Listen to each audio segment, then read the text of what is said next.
Hi student, कैसे हैं आप।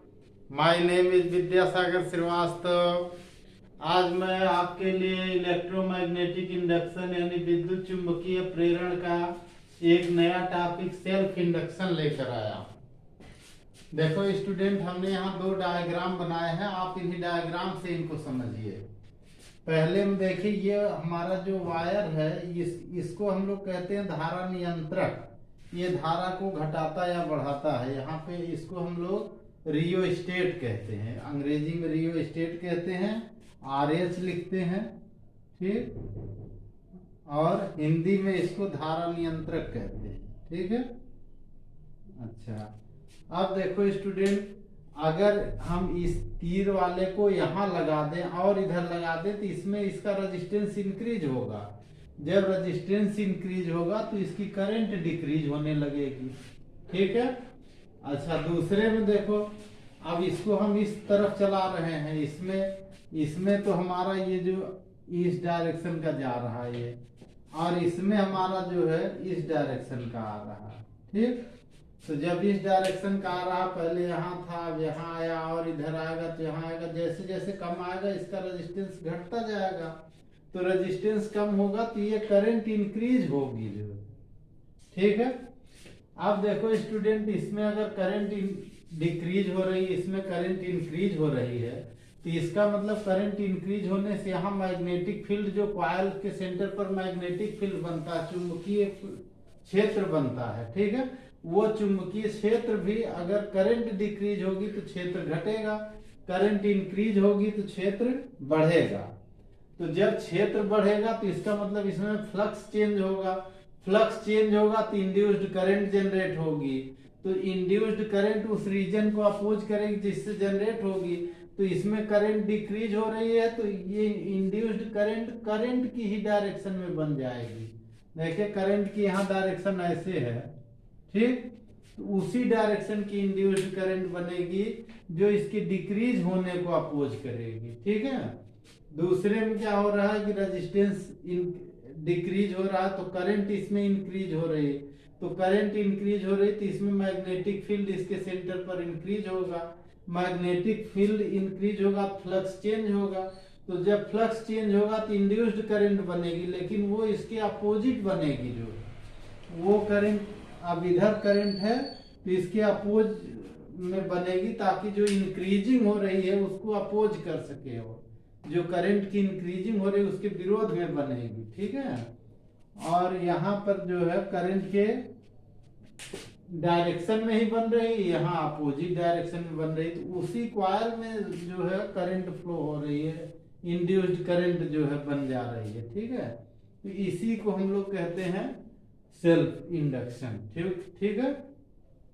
देखो, due to the change in current, due to the change in current a coil, an induced EMF or induced current produced in the coil.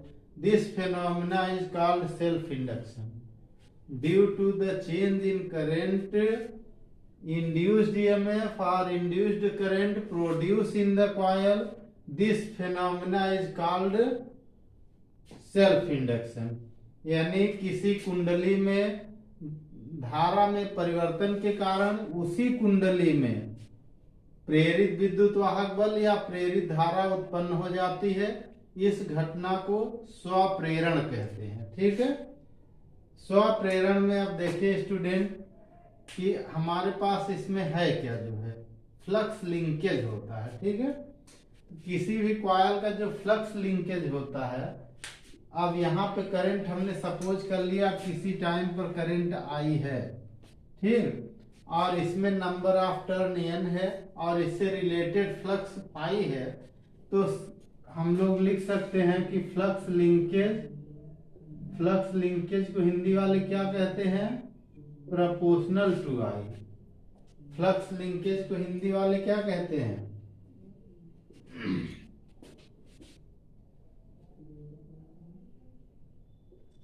Flux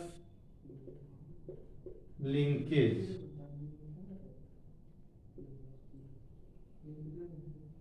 flux linkage को हिंदी वाले क्या कहते हैं, flux ग्रंथिकाएं कहते हैं। क्या कहते हैं? फ्लक्स ग्रंथिकाएं। ठीक है, तो एन फाई यानी जो इससे संबंधित फ्लक्स है और जितनी फेरों की संख्या है यानी टोटल फ्लक्स इसका हो गया। एक तरह से एन फाई इसका टोटल फ्लक्स हो गया। फाई तो ये का होगा, तो एन फेरे हैं तो एन फाई हो गया, ये टोटल फ्लक्स हो गया।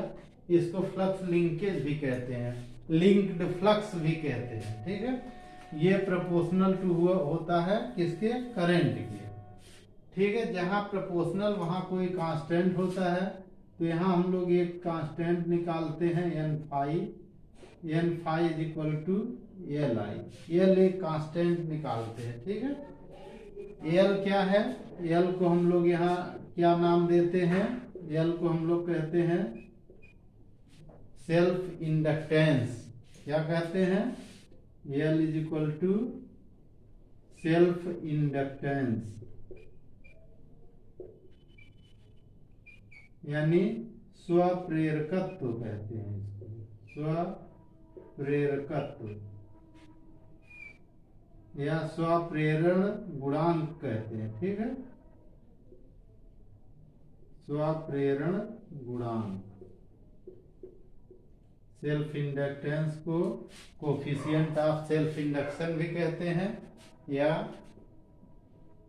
स्वप्रेरण गुणांक कहते हैं। ठीक है, हिंदी में इसको स्वप्रेरण गुणांक कहते हैं। एल क्या? सेल्फ इंडक्टेंस है। आप देखो स्टूडेंट, अगर हम फैराडेज लॉ अप्लाई करें तो हम देखेंगे कि इसमें कितना इंड्यूस्ड ईएमएफ होता है। ठीक है, तो from Faraday's law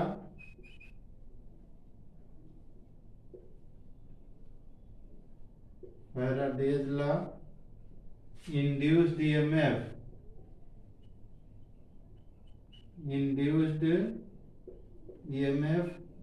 in the coil। ठीक है, फैराडे के नियमानुसार कुंडली में प्रेरित विद्युत वाहक बल E इज इक्वल टू क्या होता है? E is equal to minus का n delta phi upon delta T होता है। ठीक है, अब देखो स्टूडेंट, यहां से n को अंदर कर दो, E की वैल्यू क्या हो जाएगी?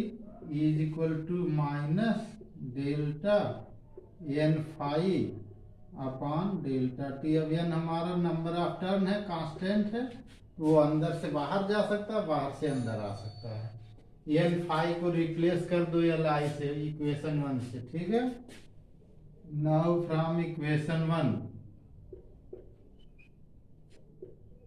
ठीक, इक्वेशन 1 से एल को रिप्लेस कर दो, यहाँ एन फाई की जगह एल आई आ जाएगा। ई इज इक्वल टू क्या हो जाएगा? माइनस का delta L I upon delta T.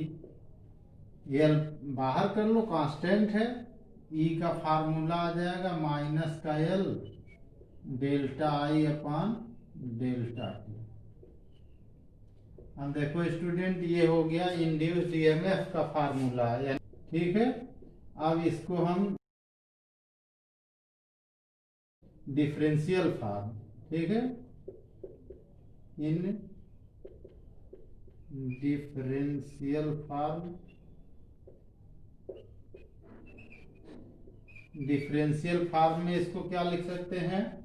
E is equal to minus का L D I upon D t लिखते हैं। ठीक है, डिफरेंशियल फॉर्म में ऐसे लिखते हैं, E is equal to minus L D I upon D T. आप देखो स्टूडेंट, हम लोग देखेंगे सेल्फ इंडक्टेंस क्या होता है। ठीक है, तो हमने अभी बताया इंड्यूस्ड ईएमएफ का formula in the term of self inductance, E is equal to minus L D I upon D T. ठीक है, ऐसा हमने बताया अभी आपको कि स्वप्रेरण गुणांक E is equal to minus L D I upon D T. अब यहाँ से L की हम अगर डेफिनेशन लिखें तो ऐसे लिख सकते हैं, E is equal to minus का E अपॉन डी आई अपॉन डी टी, ऐसे इसको लिख सकते हैं। ठीक, अब देखो स्टूडेंट, अगर हम इसको 1 मान लें, इसको 1 मान लें, -1, ठीक है, तो यल क्या हो जाएगा, यल ई के इक्वल हो जाएगा। तो यहां देखो, if D I upon D T is equal to -1, ठीक है, -1 ampere per second, ampere per second, ठीक है, then L is equal to -e upon -1 हो गया, इसकी वैल्यू -1 हमने रख दिया, तो L इज इक्वल टू ई हो गया। आप इसी से डिफाइन करेंगे इसको, ठीक है। If current in a coil, ध्यान से सुनिए इंग्लिश मीडियम वाले, फिर हिंदी मीडियम वाले। If current in a coil is decreasing, यानी देखो घट रही, माइनस लगा हुआ है, डिक्रीजिंग, ठीक है। If current in a coil is decreasing with 1 ampere per second, with the rate of 1 ampere per second, then induced EMF in the coil is called self inductance, ठीक है। यदि किसी कुंडली में धारा 1 एम्पियर पर सेकेंड की दर से घट रही है, तो कुंडली में प्रेरित विद्युत वाहक बल को स्वप्रेरण गुणांक कहते हैं, ठीक है। If current is decreasing in the rate of 1 ampere per second, then induced EMF across the coil is called self inductance. It is denoted by L, ठीक है। SI unit of L is Henry, इसका SI unit क्या है, Henry है, ठीक है। SI unit क्या है, यूनिट है हेनरी, ठीक। और इसको एच लिखते हैं, कैपिटल एच हर जगह लिखते हैं, इसका एसआई यूनिट हेनरी है, ठीक है। अब इसको हम ऐसे भी लिख सकते हैं, हेनरी को 1 henry is equal to 1 joule ampere -2 ampere square per square, joule per ampere square. एक हेनरी जो होता है वह 1 जूल पर एम्पियर स्क्वायर होता है। तो इसकी इससे आप डायमेंशन भी लिख सकते हैं,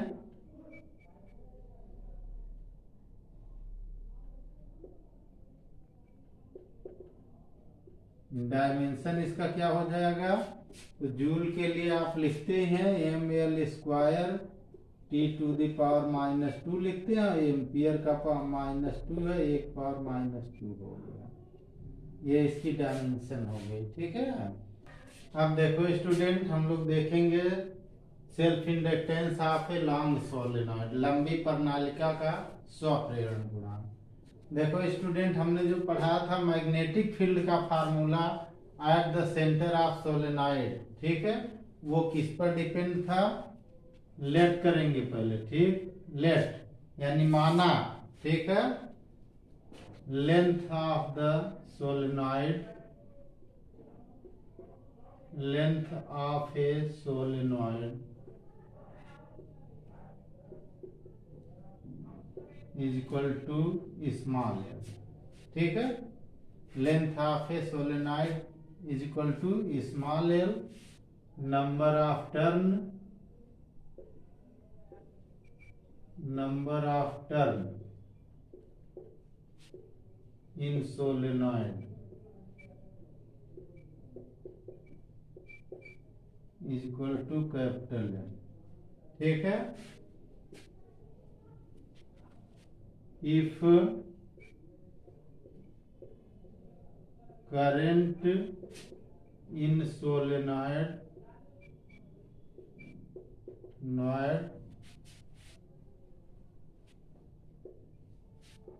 is I, ठीक,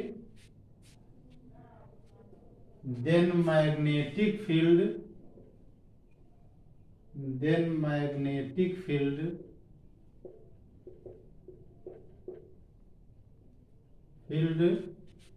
inside the solenoid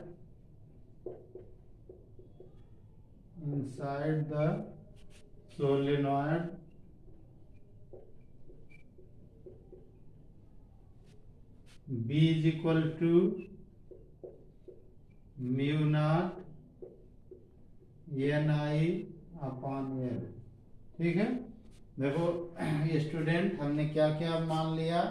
हमने माना कि सोलेनॉइड की लेंथ यानी लंबाई L है और उसमें फेरों की संख्या N है।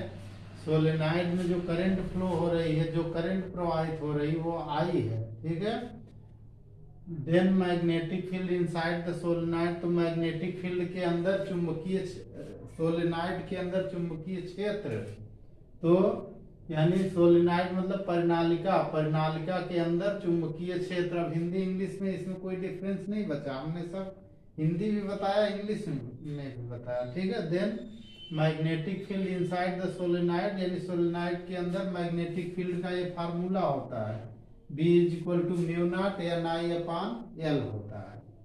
ठीक है, इफ radius of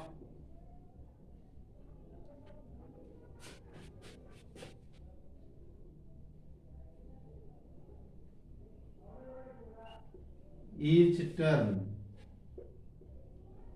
of solenoid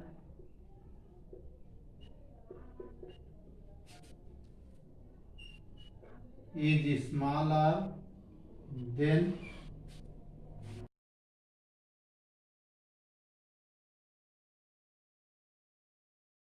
flux,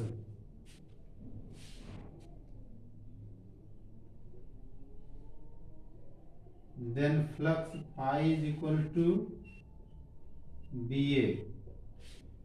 देखो स्टूडेंट, यदि कुंडल जो हमारी प्रणालिका है उसके प्रत्येक टर्न की त्रिज्या सभी के लिए आ रही है, ठीक है, तो हमारा जो फ्लक्स होगा phi is equal to BA होता है।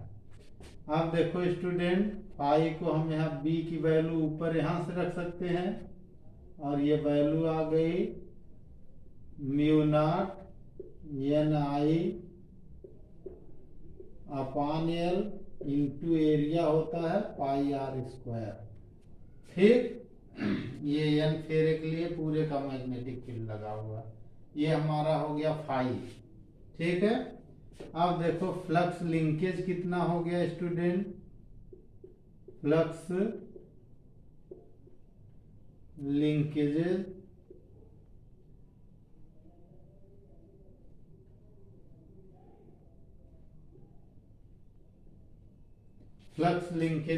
यानी फ्लक्स ग्रंथिकाएं, तो ये होता है N फाई होता है और ये प्रपोर्शनल टू I होता है। N फाई किसके प्रपोर्शनल होता है, I के, या यहाँ हो जाएगा N phi is equal to Li। ठीक है, अब ऊपर से फाई की वैल्यू यहाँ रख दीजिए, L का फार्मूला निकल आएगा स्टूडेंट। इसको हम लिख सकते हैं Li is equal to N आ गया। ठीक, और फाई की वैल्यू हो गई, कितनी हो गई, mu naught Ni upon L into pi R square हो गया। ठीक है, आई दोनों ओर से कैंसिल हो गया, N का N स्क्वायर हो गया, तो L का जो फार्मूला आ गया student, L is equal to mu naught N square हो गया, mu naught N square, I cancel हो गया, अब पाई आ गया। ठीक, पाई और ये आया R स्क्वायर अपॉन L आ गया। ठीक है, ये आपके L का फार्मूला हो गया। देखो स्टूडेंट, अगर यहाँ पाई R स्क्वायर को आप A लिख देंगे तब इसका फार्मूला ऐसे लिखेंगे। देखिए यहाँ हम लिख दे रहे हैं, केवल फार्मूला ही बच रहा है। अगर हम पाई आर स्क्वायर को यहाँ जैसे ए की वैल्यू हमने पाई आर स्क्वायर रखी तो ये आर के टर्म में आया। अगर आप ए की वैल्यू यहाँ नहीं रखेंगे तो यहाँ ए आएगा, पाई आर स्क्वायर तो ऐसे ये ही है। तब एल का फार्मूला क्या आएगा, देखो L is equal to mu naught N square A upon L आ जाएगा। देखो स्टूडेंट, अब हम लोग देखेंगे self inductance of a plane coil, समतल कुंडली का स्वप्रेरण गुणांक। देखो स्टूडेंट, इसमें हम पहले क्या क्या लेट करेंगे, ठीक है, लेट नंबर ऑफ टर्न ही पहले लेता हूं, ठीक है, number of turn in a coil is equal to capital M. Number of turn कितना ले लिया, यानी मान लिया हमने कि कुंडली में फेरों की संख्या लिखा हुआ है, कुंडली में फेरों की संख्या n, ठीक है, कुंडली की फेरों की संख्या n है, radius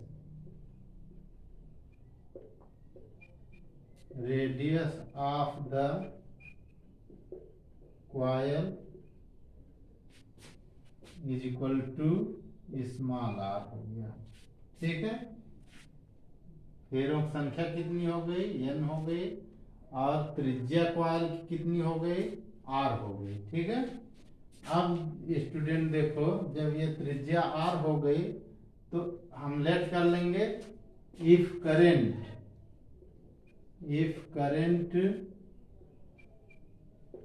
in the coil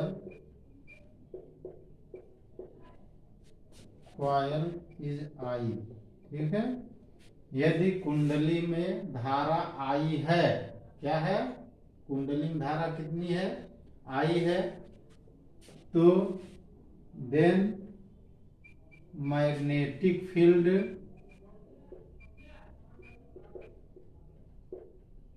at the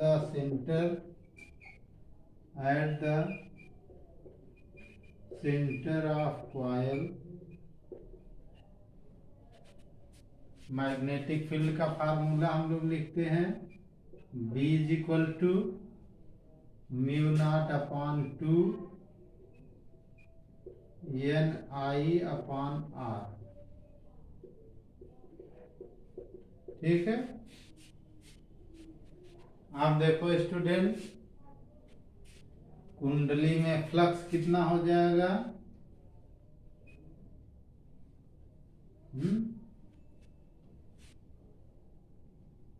magnetic flux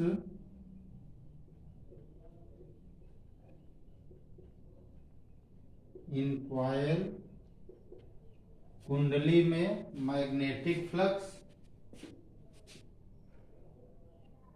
I is equal to BA हो जाएगा। अब इसको हम लोग ऐसे लिखेंगे, यहां देखो student,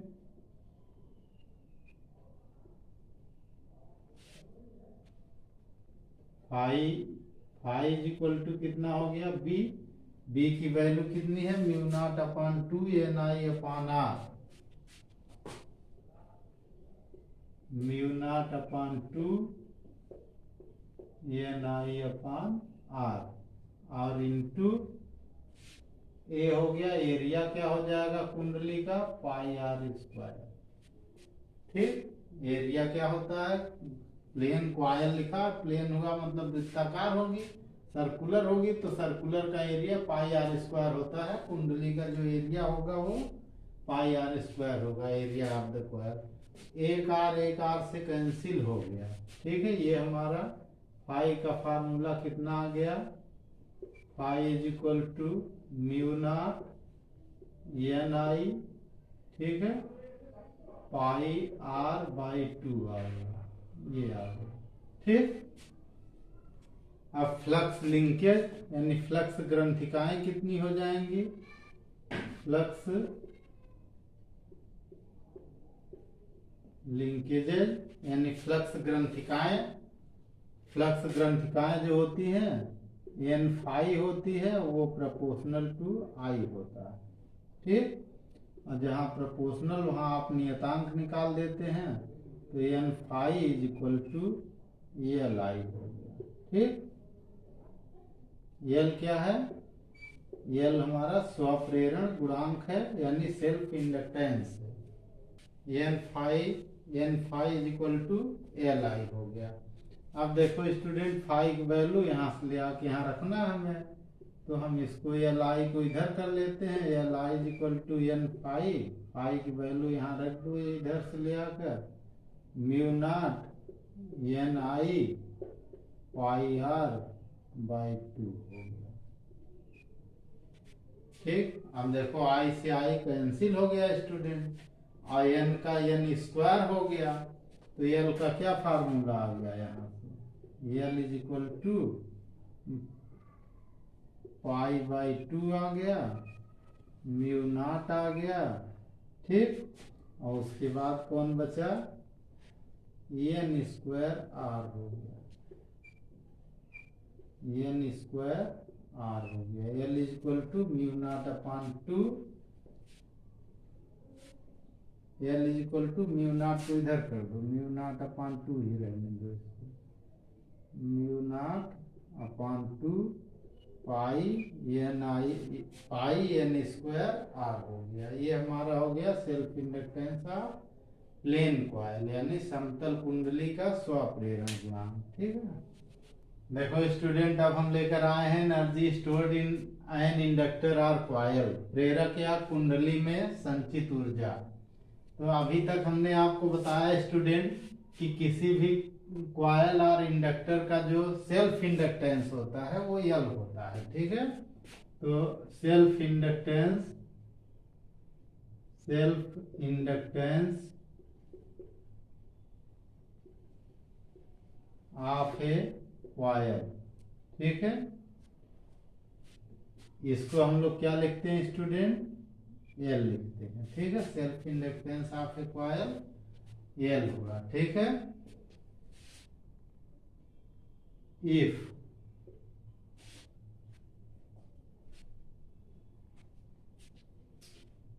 rate of change in current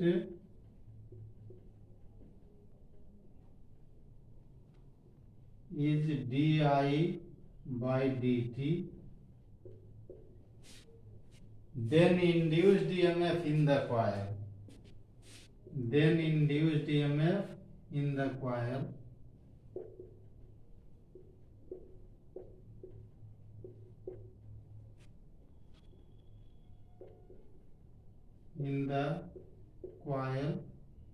is equal to minus का L di अपॉन dt,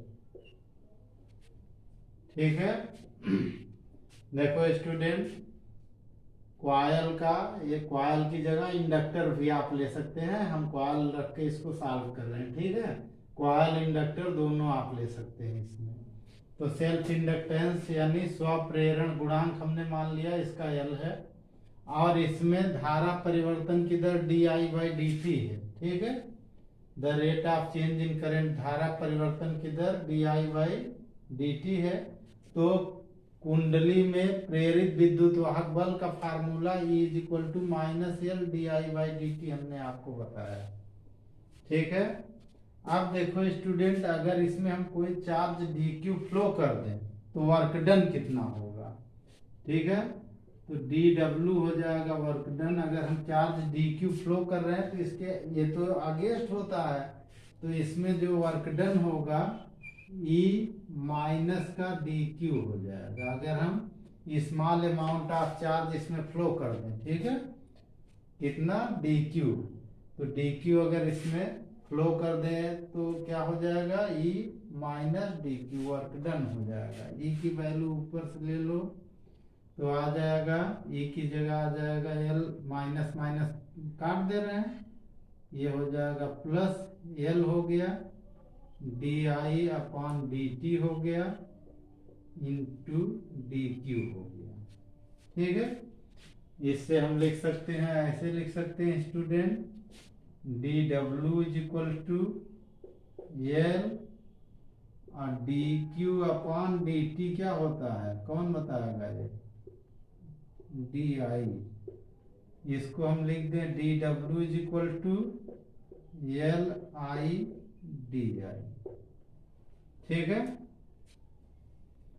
अब देखो स्टूडेंट कि अगर हम इसमें चार्ज क्यू फ्लो करना चाहें तब वर्क डन कितना होगा, तो W इज इक्वल टू, फिर एल हमारा कांस्टेंट है, इंटीग्रेशन हो जाएगा 0 to I D T D I हो जाएगा। ठीक। अब आई डी आई का इंटीग्रेशन तो आई स्क्वायर बाई 2 होता है, तो यानी W का यहाँ से फार्मूला आप निकाल लेंगे एल, इधर हो जाएगा आई स्क्वायर बाई 2 और लिमिट हो जाएगी 0 टू आई। ठीक। अब कभी कभी इसमें पीक वैल्यू की बात आती है, तो लिमिट हमारी कहाँ से कर देंगे, 0 टू आई नॉट कर देंगे, पीक वैल्यू तक की जो बात होगी, यानी पीक वैल्यू मतलब अधिकतम करंट के लिए। ठीक है। तब उसका ये फार्मूला बनेगा। तो अब इसकी वैल्यू ऊपर रख दीजिए, तो इससे जो हमारा फार्मूला आ जाएगा student, W is equal to L. ठीक है। और ये हो जाएगा ब्रैकेट में हो जाएगा, पहले ऊपर वाली लिमिट रखेंगे आई की जगह, तो आई नॉट स्क्वायर हो जाएगा माइनस 0 का स्क्वायर हो जाएगा, ये नीचे वाली लिमिट।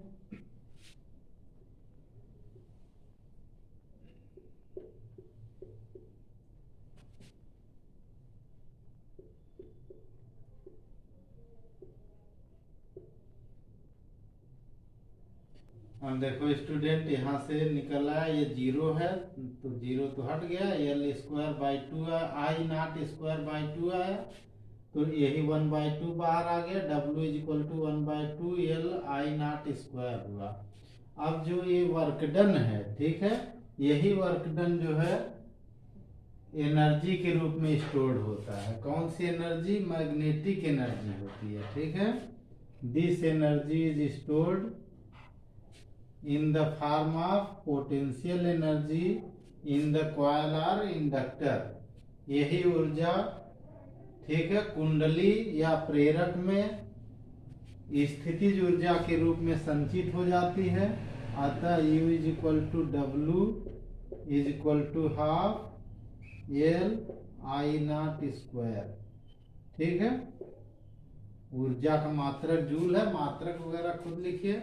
देखो स्टूडेंट, हमने आपको बताया कि इंड्यूस्ड ईएमएफ का formula L D i by D T होता है। आप यहीं से भी स्टार्ट कर देंगे, तब भी लेट करके let formula for induced EMF in a coil, तो ये आपका क्लियर हो जाएगा। अब हमने आपको बताया कि डी क्यू चार्ज इसमें फ्लो करेंगे, वो फ्लो बैटरीज करें, किसी से करें, तो work done is equal to minus D Q होगा। डी क्यू क्या होता है, स्मॉल अमाउंट ऑफ चार्ज होता है। तो अब यहाँ से इसकी वैल्यू हमने आपसे रखवाई, तो वैल्यू जब ई की वैल्यू यहाँ पुट कर दिया आपने, तो ये दोनों माइनस माइनस यहाँ प्लस हो गए, और एल हो गया, D i by D T हो गया, डी क्यू हो गया। ठीक। हमने यहाँ पे क्या किया, D W is equal to L D Q by D T. ठीक है। और बाहर डी आई कर दिया, तो D Q by D T को ये तो करंट हो गया, आई लिख दिया हमने, एल आई डी आई हो गया।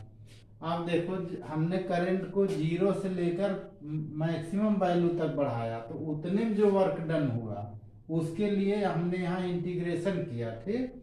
और ये इंटीग्रेशन से हमने इसका इंटीग्रेशन किया आई डी आई का, तो आई स्क्वायर बाई 2 आया, यही आई स्क्वायर बाई 2 को यहाँ से हमने मैक्सिमम वैल्यू, इसको सैचुरेशन करंट भी कहीं कहीं कहते हैं, स्थायी धारा कहते हैं।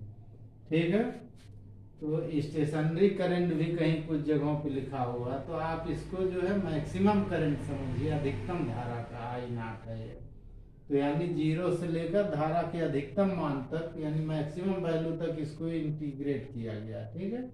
इंटीग्रेट करने पर जो रिजल्ट आया, half L I naught square आया, यही जो वर्क डन होता है यही पोटेंशियल एनर्जी के रूप में मैग्नेटिक पोटेंशियल एनर्जी है, जो कि इंडक्टर और कॉइल में स्टोर्ड हो जाती है, प्रेरक या कुंडली में। ठीक है, तो U is equal to W half L I naught square, इसका फार्मूला हो। ओके।